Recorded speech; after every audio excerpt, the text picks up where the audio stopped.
Ajjeesanii shintibeetitti hirkisanii mucayyoon keechan duute jedhanii suuraa kaasanii irratti ergan. Egaa akkuma argitan haaluma argaa jirtan kanaan obboleettiin keenya kun erga Saawud Arabiyaa deemtee waggaa tokkoo fi ganaa ji'a ja'a. Mana san keessatti duutee jirti jedhanii shintibeetii keessatti hirkisaniiti intalli keechan uffannistee duute jedhaniitoo suuraa kaasanii itti ergan maatii isheetitti jechuudha. Egaa kana Waaqayyo nama haa baasu. Obboloota keenya biyyoota Arabaa keessatti facaatanii jirtan Rabbiin sinaa eegu jecha asirratti jechuudha. Obboleettii keenya kana sababni akkana isaan jechuu ni danda'anii mana isheen keessa hojjettu sanitti daa'ima mucayyoo xiqqishuu tokkotu jira. Isheen yeroo hundumaa ni dhukkubsatti ni dhimamti jechuudha.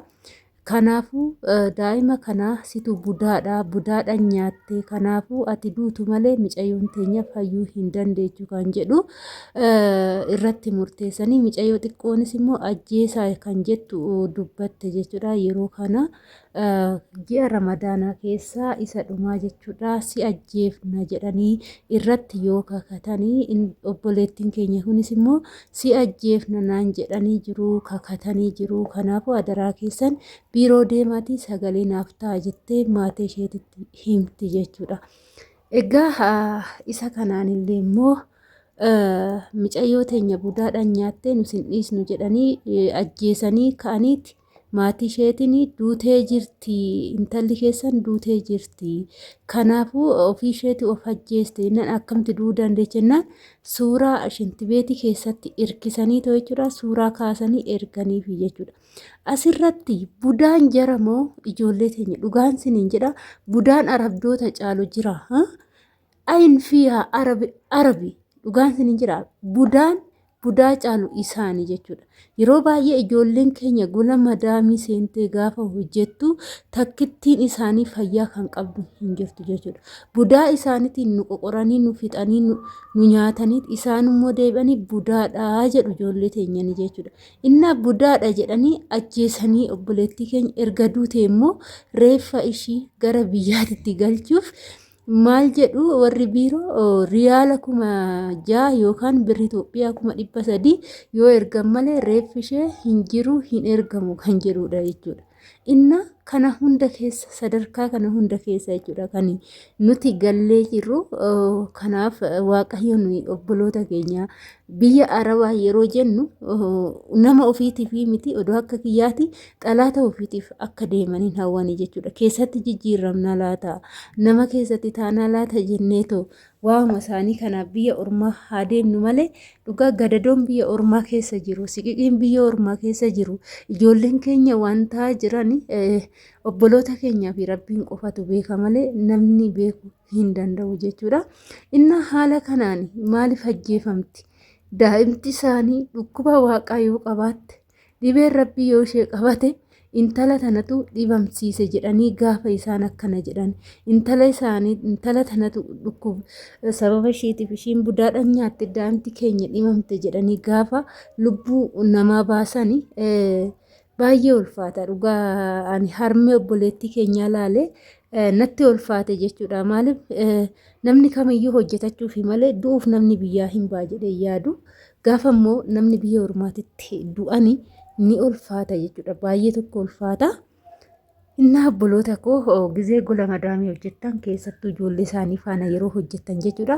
Yeroo ijoollee isaanii bakka irraa of qoxxoba jechuudha. Yoo giddumaan qabii taphachiisi yoo namaan jedhanis irraa of qoxxobanii akka isaan iddoo miidhamnetti akka immoo waan taanetti eeguudha malee daa'ima isaaniitti hoggatanii gaafa taphachiisan gara laafummaadhaan gaafa itti deemanii jarri rakkoo guddaadha jechuudha kan isaan namarraan ga'uu danda'anii. Kana Waaqayyoon nu haa eegu.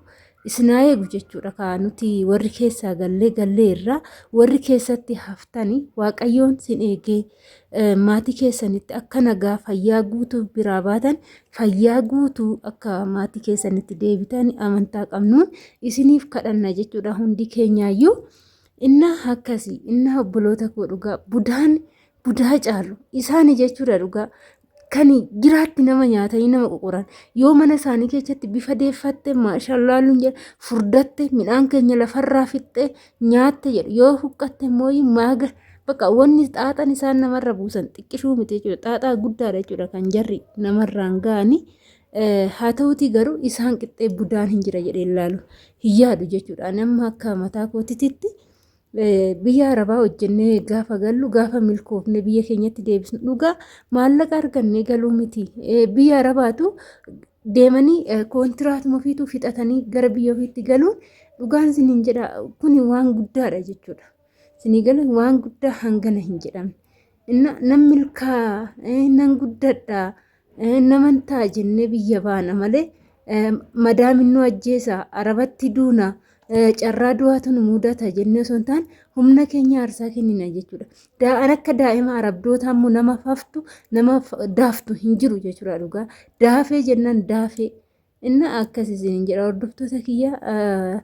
Reeffi obboleettii keenya kunis ka biyya hin galle obboleettiin keenya kun dhaamsi isheen odoo lubbuudhaan jirtu waraabdee maatii isheetitti ergite ani ergaa isaan akkas jedhaniiti guyyaa tokko hirriba rafee hin beeku guyyaa tokko boqonnaa argadhe hin beeku si ajjeefna jedhanii yeroo hundumaa narratti mari'atu marii narratti taasifatu ani har'a najjeesu boru najjeesu jedhee tanan ilaala karra natti cufanii manaa gadi nan baasanii nyaata naaf hin kennanii jettee gaafa dubbattu mee ilaala maaltu namatti dhaga'ama.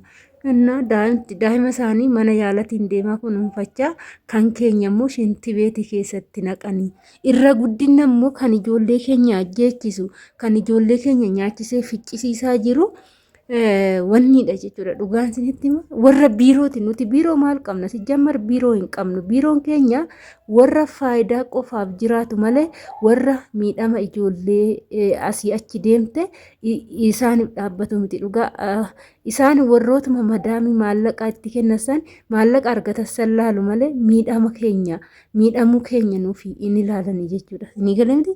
Kanaafuu jechuudha hamma mucayyoo tanaan isaanu budaadha daa'ima keenya nyaatte jedhanii dubbachuun isaaniitu wanjala waan ta'eef namni nama nyaatu jedha akka seera mootummaa Itoophiyaa keessatti mitiira budaan illee jiraate situ daa'ima keenya nyaate jedhanii amma Itoophiyaa keessatti ifatti hin dubbatan maaliif jenna safuudha namni nama nyaatu waan ta'eef seerru hin adaba jechuudha. Inna isaan jecha kana jedhanii lubbuu bichaa baasoo osoo hin taane jechuma kana jedhaniif adabamuu qabu malee akkanatti dhiifamanii taa'anii fataa jedhanii jiraachuun isaaniif hin malu jechuudha. Jara kanaaf hin malu dhugaan isiniin jedha. Inna kana fakkaata du'a lama waaqayyoon nama najjeesini yookaan du'anii awwaalcha argachuudha yookaan immoo bakka gaafa biyya ormaatitti duutee har'a reeffi kee karaa irratti badee amma reeffi obboleettii keenya kun reeffa dhossite jechuudha malee reeffi ishii dhossaniiti awwaallee jira tortorraan awwaallee jedhu jechuudha. Wanni isaan jedhan afaan baay'ee dubbatu inna waaqayyoon reeffuma mucayyoo tanaa haaromee ishiitii haa galchuun jedhaanii.